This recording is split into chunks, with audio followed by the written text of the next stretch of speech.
Општина Гевгелија денеска го објави јавниот повик за изградба на новиот водоснабдителен систем кој ќе се реализира со заемот Светска банка и грант од ИПА програмата за прекугранична соработка.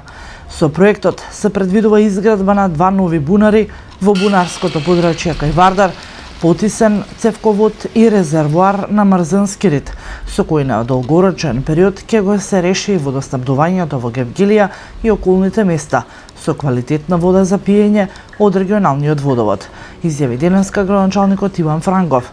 Реализацијата на целиот проект, нагласи Франгов, изнесува 105,3 милиони денари, од кои најголемиот дел или 70,8 милиони денари се под заем од Светска банка. 260.000 евра се грант од ИПА програмата за помош за комунална инфраструктура.